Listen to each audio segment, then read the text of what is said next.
Okay, so this is my Digipack analysis.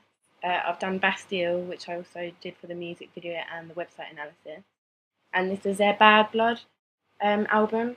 It's their first album, and the song Pompeii, which I did for the music analysis, music video analysis, is included in this album. I'd say it's probably their main song, it's probably their best hit, and it's quite a familiar record. So the genre is alternative rock/pop. You can tell this straight away from the cover. The whole idea of the darkness and the bold red letters kind of instantly show this. Also, how Bastille across the top of the page is very bold, and it's the largest piece of text. It instantly tells the audience the band name, and then you've got Bad Blood just underneath it in quotation marks, which is the name of the album.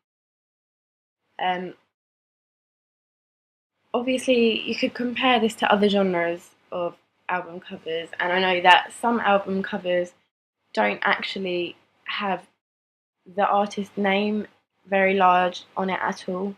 They just have the photo of the artist to give that the audience the instant recognition. But here they don't have the artist shown. It's just the name Bastille, and then the audience can instantly connect with that. I'd say the audience is 16 to 25-year-olds, which we've discussed in our previous work for this and for Bastille. I'm just going to go through the different pages. And so this is obviously the front cover. Then you've got the track list, so it says all the songs on their album. You can see how this links to the front cover straight away. You've got the headlights here, which are shining. You're looking directly into the headlights, and on this one you're looking away from the headlights. So this is quite an inspiring thing. I mean, because you have the front cover there, and then instantly behind it you'd have the track list. So it's kind of like showing two sides, and it's quite a clever use of editing. So yeah, we've got all the track lists, and next to them how long the tracks are. And then, as it's the extended cut, you've got the videos at the bottom and the like live acoustic version. You've also got a direct link to the website, and if I just show you, if I click my mouse over it, because I've downloaded it from the website, but if you drag your mouse across it, you can instantly click on it and it takes you straight to the website. This is quite clever. It's quite a good way of connecting with the audience. I won't play it.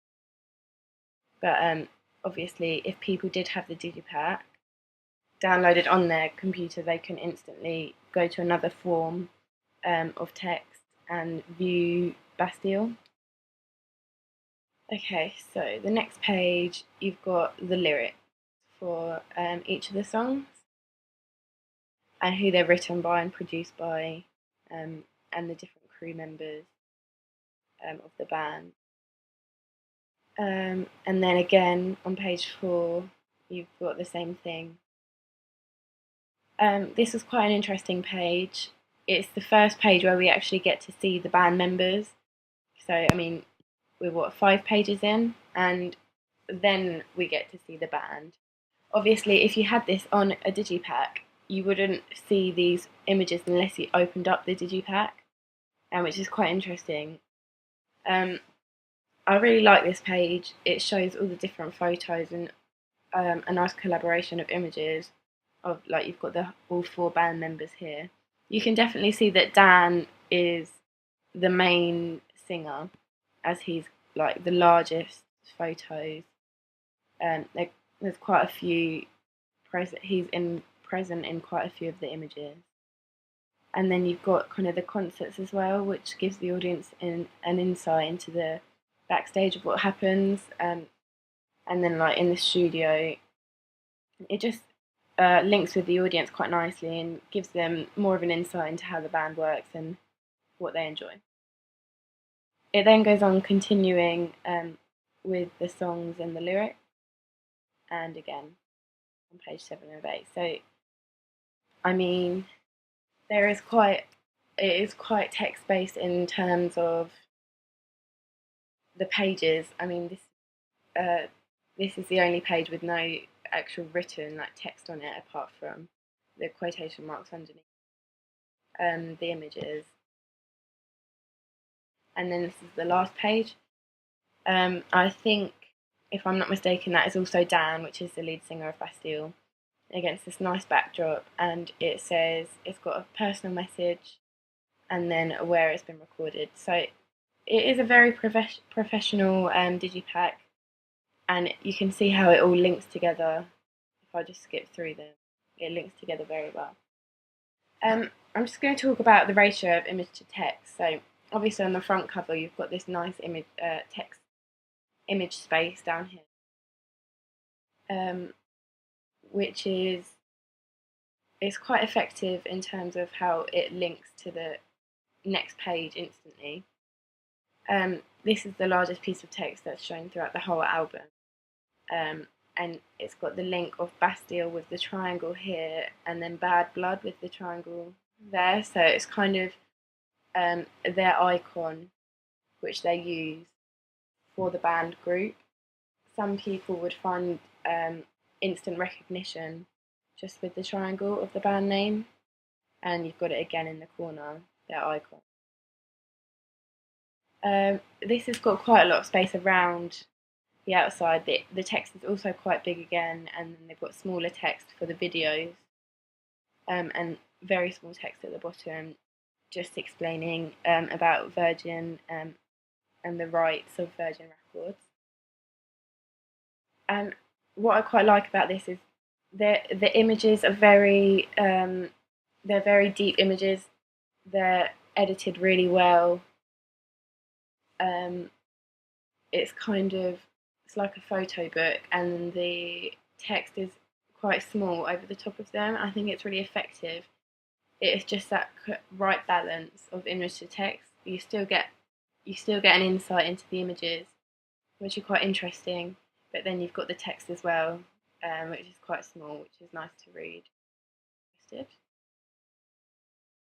And then lastly, this is the one probably with the least text on it, and obviously Dan's in it, which is quite interesting. It shows difference throughout the album, and you've got the triangle again, their icon. Okay, I'm just going to go back to the front cover. So the front cover is very important. This is what people see on the shelves of stores that they're buying the album from. It's also what they'll see on iTunes if they typed in Bastilles. So this really does have to connect with the audience to get them to kind of buy the album. This is why I think the cover is very interesting, because it doesn't have a picture of the artist on it.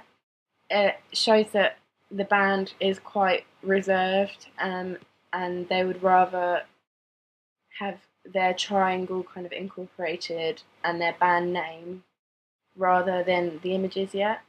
And I think this does link very well to the music video, as the music video only has Dan in it. It doesn't have any of the other band members in it.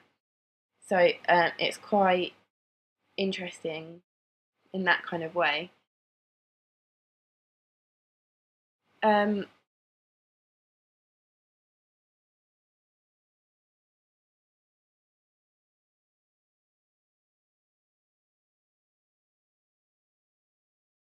It shows that people don't need to recognise the actual band members, and it's fine, they can be familiar just by recognising the triangle and the logo of Bastilles, which is quite a nice way to add difference to the band and show them that they're not stereotypically like conventional of this genre.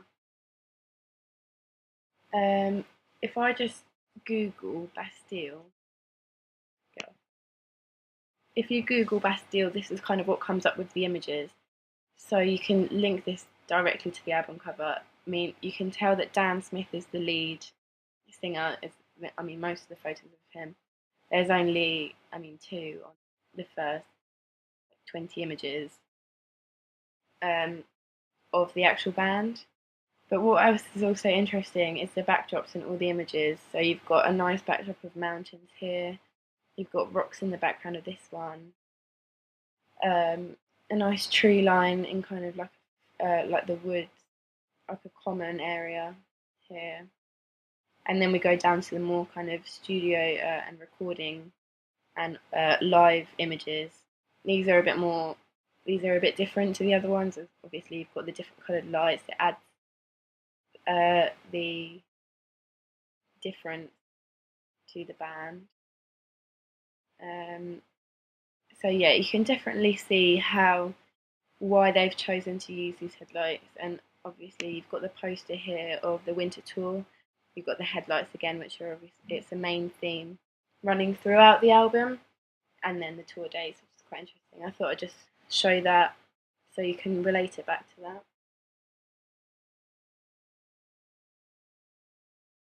Okay, so the institution is contracted to Virgin Records. So obviously it's going to be high budget. Virgin Records don't only deal with one genre of music or one band. They are a conglomerate, so they would have a lot of different bands and artists that they own.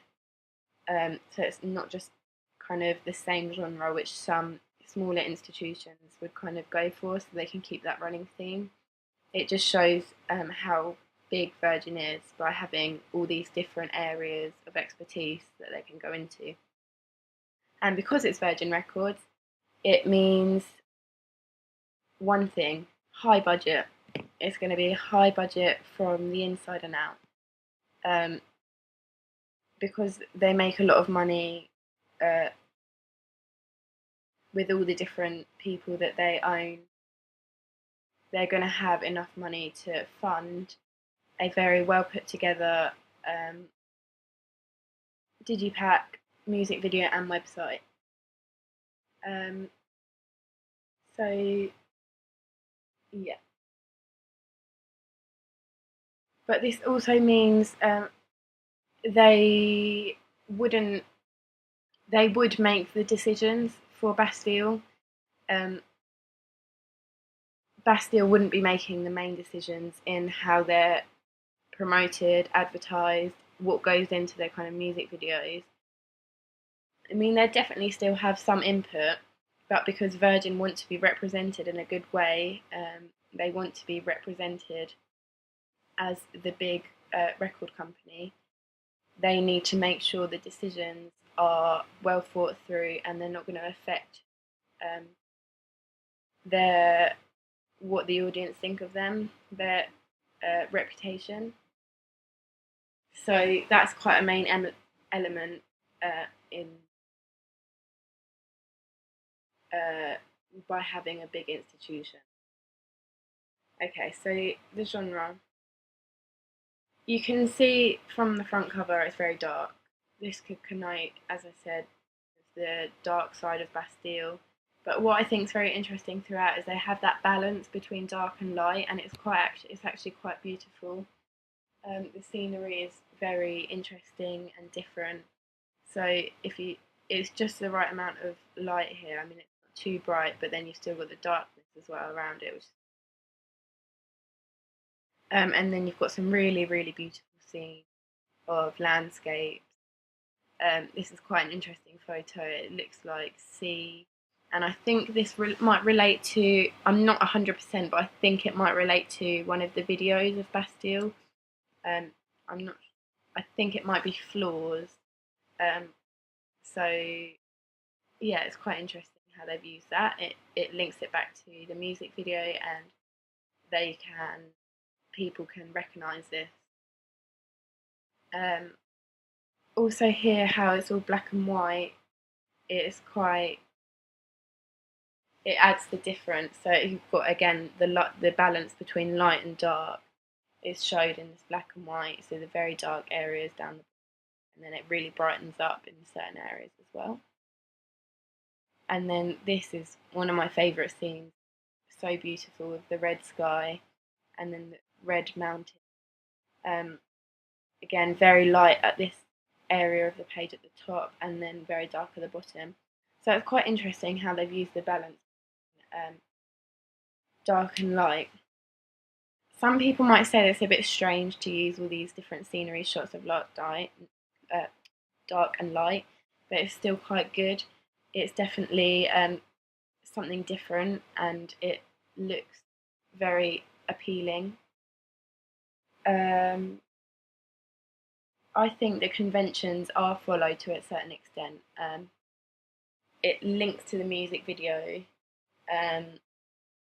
and people would recognise this. I think because they're quite a reserved band and they don't like their images being shown as much, the album definitely portrays this as this is the only page where that doesn't happen. The generic signifiers, I think, would be the outdoors and the landscapes of the album and Digipack. It's important for the Digipack to be identifiable to the audience, to give them this recognition. And I think that they would definitely recognise from the cover that it is Bastille. I mean, even if you took the images out, if you were a Bastille fan, you would know this thing about the headlights is very effective and very conventional of Bastille. So it's good that they've done that, and it's definitely a strength of the album.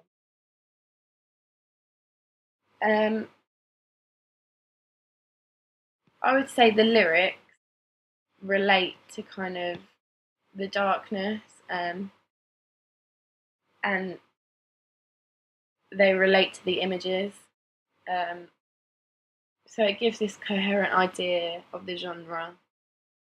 You've got the same theme running throughout, and on the website as well, you've got the similar theme, which is really interesting.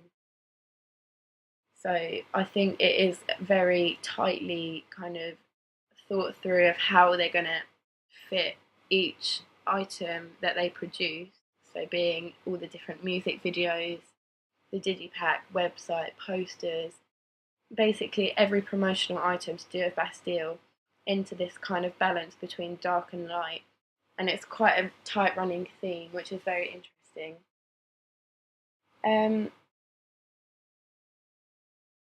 As I said before, the band members and then Dan Smith only appear on 2 of the pages, and there's 8 pages, so that's not very high percentage.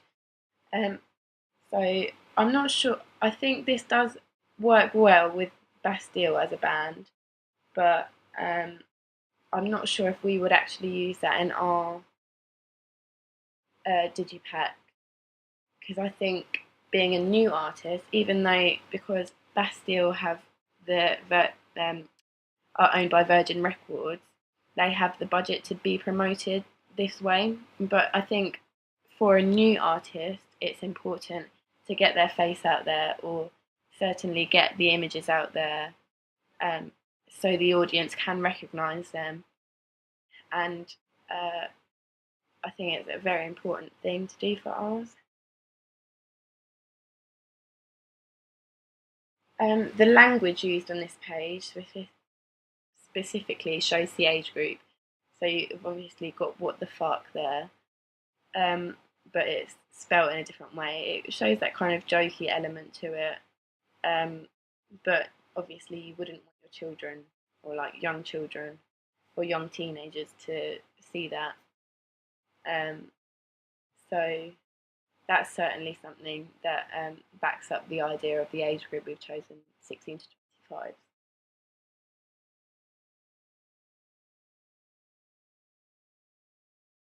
You could say that throughout time that they have developed in the genre. I mean, from our mood boards, this genre of people used to look very different. Now they're a lot more normal. I mean, there's a lot of guys walking around in urban kind of areas that would look something like this. Like, it's not normal. It's not like they have different coloured hair or wear some sort of strange kind of clothing. Like they look very normal kind of guys, enjoying themselves, making this music which they enjoy making, which is quite a nice idea. You could probably say that the audience like this because it shows that they're not trying too hard, they're just trying to be themselves, which is quite a nice representation that they want to give across.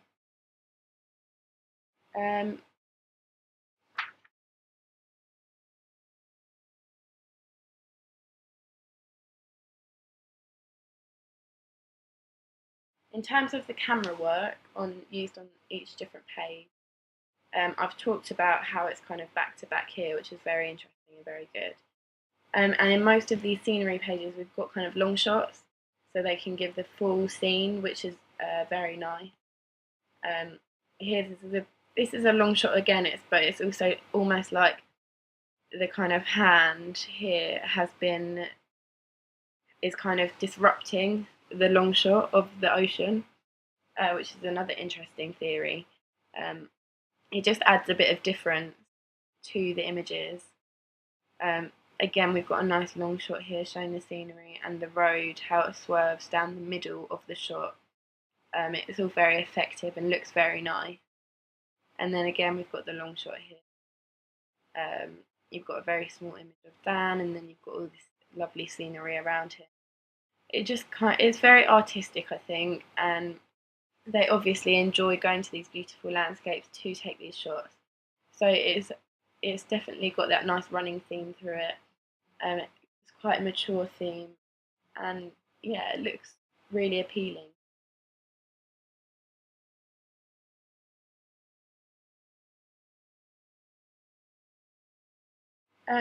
So just to evaluate, what I've learned is it's how it all links together. I think the main thing is how it all links together. So you've got the same text font in sans serif, which is very easy to read. It all kind of links to the music videos, so I think we'd definitely incorporate that, trying to link some of the images to the music videos that we've created to give the audience that instant recognition. If they've seen the video, they know that this is the Digipack, or if they've looked at the Digipack, they know that that's the video. I'd say the strengths were the kind of artistic flow going throughout it, and the ratio of text to image is very well thought through. It's not too much, but it's not too little. And I would say the inspiring thing for me would be this page. I really do like how it gives the audience a kind of backstage pass to what they do in their spare time, how they're enjoying themselves. There's a lot of images of them laughing together, enjoying themselves, playing at concerts. Also, that the audience are actually included in this makes them feel included in Bastilles' life and what they enjoy, it's really quite nice. And then obviously you've got the ones of the studio, so it shows how they're all getting along, kind of how they've got to this stage, as it's only their first album, so they would have spent a lot of time recording and trying to do concerts so they can really start becoming big in the alternative rock / pop genre. So yeah, I think I've pretty much covered everything. That is my Digipack analysis, and yeah.